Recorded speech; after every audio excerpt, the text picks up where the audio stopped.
He became a Thursday man, and Thursday men are satisfied. I can tell from their look some outlaw love is about to be, or already has been, satisfied.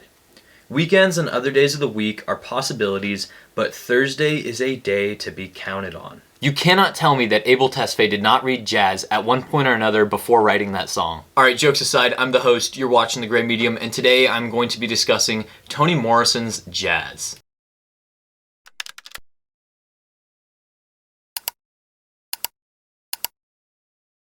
And if you're new to The Gray Medium, this is the channel where I'm constantly trying to find the balance between black and white, or in my case, gray. What that means to me is trying to find the balance between both my mind and my body. So regardless of if I'm in the gym lifting weights, or if I'm in the library reading books, I'm always trying to do something to improve upon my mind or my body. If you're interested in checking out some more academic content like Toni Morrison's Song of Solomon, I'll make sure to link a video to it right here. And if you're interested in checking out some athletic content, I'll go ahead and link an athletic video right here. Both videos will be included in the description down below. Enough of that though, let's go ahead and jump back into Jazz by Toni Morrison. One thing that I feel like Toni Morrison really did well within this book is creating a sort of mesh with all of these different characters. Early on in the book, Toni Morrison takes no time to establish the names of all these different characters. However, she doesn't actually give you much information on them. So within the first 50 pages or so, you have Joe Trace and Violet Trace, you have Dorcas, you have Alice, you have all of these different characters who are spread out laterally amongst one another. It's then as you start to learn more about each character that you start to stack more information upon each character, and you start to be able to draw the lines in between these characters and to start to connect them to one another, in turn understanding the story better. And I think that this is something that Toni Morrison does really geniusly, not only in Jazz but also in Song of Solomon. That being said, I feel like Jazz is different than Song of Solomon in the sense that in Jazz, we don't really follow a singular character throughout the entirety of the book. The perspective changes a lot throughout the book, and if you're not ready for that, you could kind of get confused as to who's actually talking or whose internal dialogue we're actually following at the start of each new chapter. It's also important to notice that the book isn't told linearly. We're not following the timeline from point A to point B. Morrison intentionally jumps around from, one point of the timeline to another, and intentionally jumps around from one character's perspective to another. By showing these different characters' perspectives, the mystery and the allure of the whole situation that starts the book really starts to come into full circle, and we really start to understand the actions of these characters and why it is that they took said actions. It's as she gives you the lore of these different characters that Morrison is slowly starting to cut you loose and letting you decide what it is that you're going to make of these events. So I know by this point you're probably asking, what events happen that we're trying to make sense of? What is the inciting incident that actually kickstarts this story? Joe and Violet Trace are a married couple living in Harlem. Long story short, these two are in love and they move to Harlem together, and at one point or another, something goes wrong and this relationship starts to grow apart. As a result, Joe has an affair on Violet with an 18-year-old girl named Dorcas. And just for context, both Violet and Joe are 50 years old, which makes this story that much weirder. And it's not just that Joe has an affair on Violet with Dorcas, but it's the fact that he goes on to eventually shoot and kill Dorcas. So within the first 20 pages or so of this book, we know that Joe and Violet are married, we know that they're living in Harlem, and then we find out that Joe had an affair on Violet with Dorcas, and then he went on to kill Dorcas. Nobody within the community can really depend on the police's involvement in this case, and even Alice, Dorcas's caregiver at the time, Dorcas's aunt, she doesn't even contact the police, one, because she knows they're not going to listen, but two, because the story has to go on. We have to allow the reader to make sense of the situation and to make sense of the crime. So it's throughout the course of the book, like I said, that you learn about these characters and you hear their stories and you start to engage in each one of their stories individually throughout the different chapters, that you then build the knowledge and you're able to come to a conclusion as to what you're going to make, what sense you're going to make of this story, really. And it's important to note that Morrison doesn't really provide you with an ending. In my case, I found the ending to be underwhelming, but then I came to class and some of my classmates loved it, and it was really interesting to see what sense people made of the story and how it is that different people perceived the story and its ending. Authors like Toni Morrison have really convinced me that You don't need to like the ending in order to like the book. In the case of Jazz, I found the ending a little vague and confusing, and I only made sense of it once I spoke to my professor about it, once I spoke to my classmates about it. But even with how vague and with how ambiguous the ending is, I could still appreciate the book in its entirety, and I still love this book for that reason. It's definitely somewhere in my top 10. I found that with a book like Jazz, it's important to have some kind of a family tree. Obviously, the actual plot events are pretty easy to follow because of how extreme they are, like a 50-year-old having an affair on his wife with an 18-year-old and then proceeding to kill said 18-year-old. That's not hard at all to remember, but keeping track of all the different characters and their names and how it is that they're related to one another is definitely difficult. My professor did us a huge favor and he put together a family tree, and I found that that really helped me understand this book a lot better, and I found myself constantly referencing it whenever I was reading the book and I was unsure of who a character was. So I would definitely recommend that if you're going to read this book,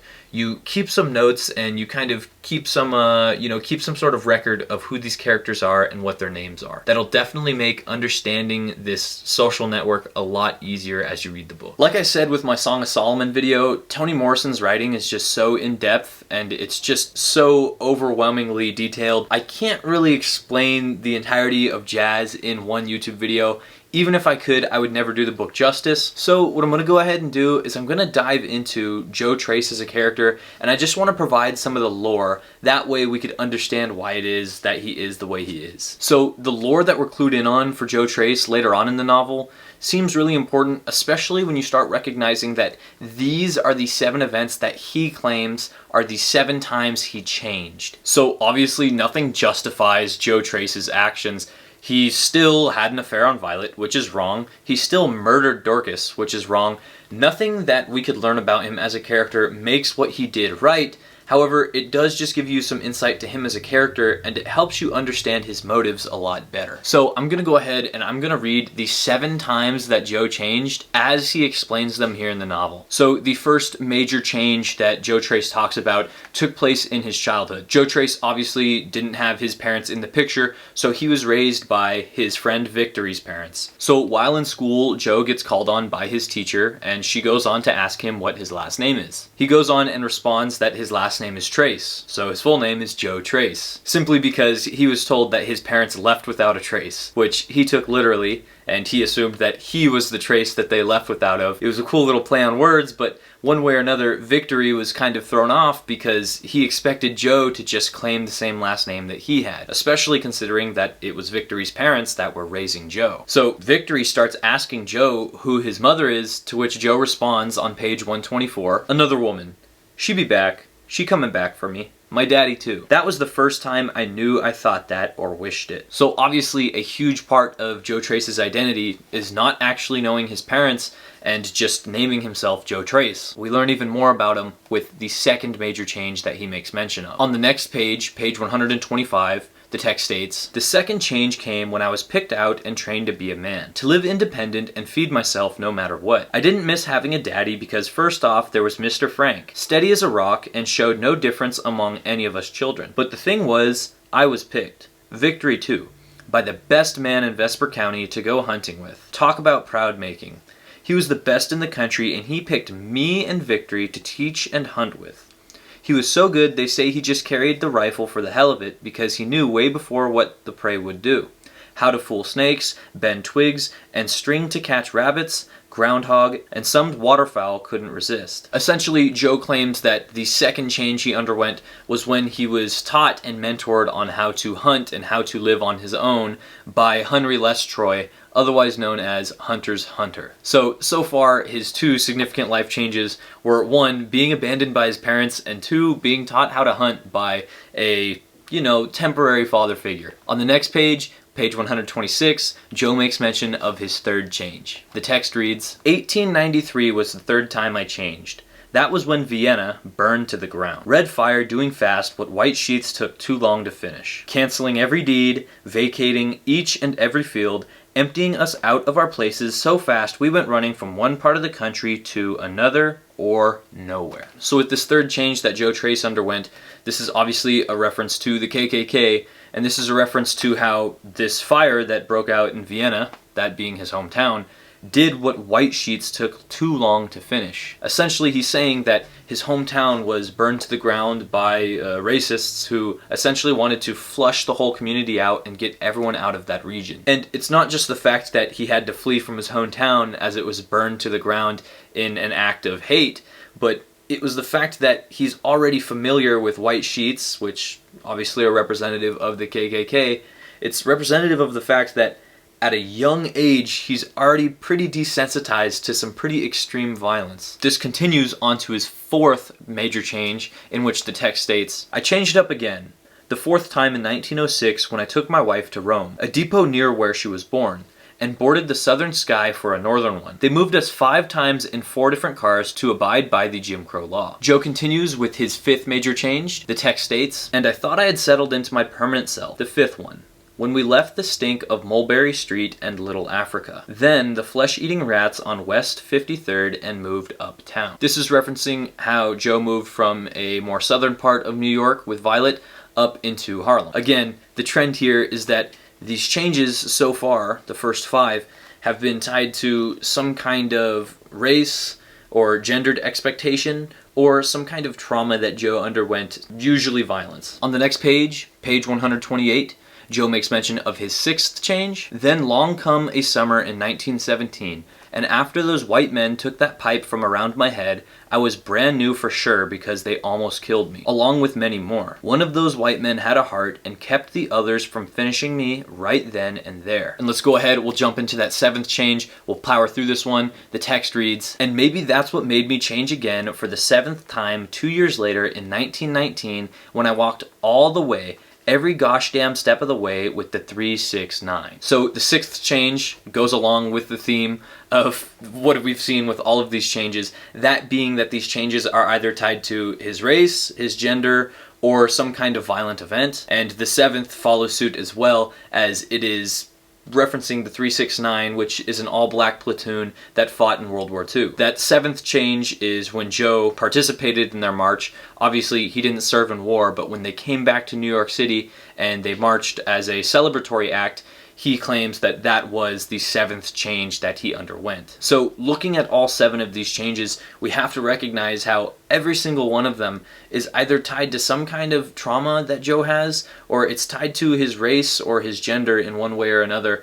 So every significant life event that he feels is worth mentioning is really negative in one way or another. None of these events are positive in any way. Even the last one, which should be a celebratory act of him being able to march with this all-black platoon after they've come back from World War II, ends up going violent and ends up leading to a riot, which he again gets hurt in. So obviously, for a character like Joe to go murder someone, to go shoot Dorcas, is pretty extreme, and nothing will change that. But when we see how big a role violence has played in his life, we begin to recognize that this guy might not know much else other than violence and other than misfortune. The book makes no mention of a time where Joe really catches a break or where something really goes his way, and for that reason, you kind of gotta feel bad for him at times. And then that's when you recognize that he's done some absolutely terrible things in response to these things that he's experienced, and it kind of makes you dislike the guy. So obviously these 7 changes are pretty informative about what it is that Joe's been through, but it's still really hard to understand why it is that he does the things that he does. And for that reason, I really feel like you just have to read the book to grasp some more about Joe as a character, to grasp some more about his relationship with Dorcas, to grasp some more about his relationship with Violet, and why it is that he did the things he did. Okay, so that's all I have for Jazz today. Like I said, I can't do Toni Morrison justice. If you really want to understand this book in its entirety, you're just going to have to take the initiative to actually read it yourself. But like I mentioned earlier, I'll make sure to link another academic video here, and I'll make sure to link an athletic video here. Both videos will be available in the description down below. Of course, I appreciate you a bunch if you've made it this far. Comment to start a discussion down below, like if you enjoyed, and subscribe if you're new. Until next time, this is the host. You're watching The Gray Medium. Stay gray.